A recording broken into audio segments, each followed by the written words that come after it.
Presiden Prabowo Subianto dinilai sudah menekan keras alarm akan adanya perombakan atau reshuffle besar kabinetnya. Hal ini berdasarkan analisa dari pengamat politik Agung Baskoro ketika menganalisis pidato Pak Prabowo pada peresmian proyek hilirisasi di Karawang pada hari Minggu 29 Juni. Pak Prabowo sendiri mengatakan akan meninggalkan menterinya yang lambat dalam bekerja. Pasalnya pembangunan ekonomi ini harus melalui hilirisasi yang juga sedang dikebut.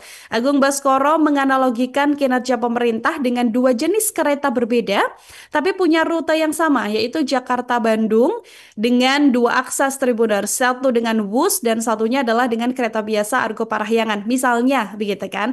Nah, dengan hal ini maka ada sinyal kuat yang disampaikan oleh Pak Prabowo agar para menterinya ini bergerak cepat, secepat Pak Prabowo dan juga visi misinya begitu ya untuk mengebut segala hal yang berkaitan dengan percepatan di pemerintahannya.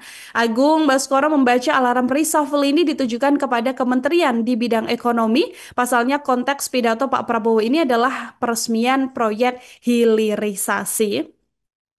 Pengamat politik ini juga melihat sejumlah indikasi ekonomi yang mengalami pelemahan menjadi evaluasi dari Pak Prabowo, begitu kan, termasuk ancaman PHK massal, kemudian adanya daya saing yang cukup lemah, daya beli yang juga cukup turun, dan harga sembako yang dinilai juga belum terlalu stabil.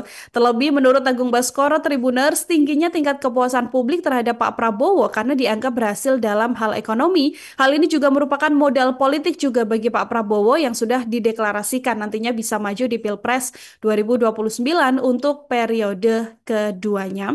Beberapa kali memang isu reshuffle dari kabinet ini memang terus mencuat ya Tribuners ya. Bahkan Istana juga sempat mengatakan, termasuk Seskap ini juga sempat berstatement bahwa memang belum ada rencana akan ada reshuffle kabinet dari Pak Prabowo, tapi kemudian alarm-alarm agar ada reshuffle kabinet ke menteri-menteri Prabowo yang dinilai kinerjanya tidak baik begitu kan. Ini juga terus didesak oleh beberapa pihak, termasuk juga sejumlah masyarakat juga berharap agar ada reshuffle terhadap menteri-menteri dari Prabowo yang tidak bekerja dengan cakap begitu. Download Tribun X sekarang, menghadirkan lokal menjadi Indonesia.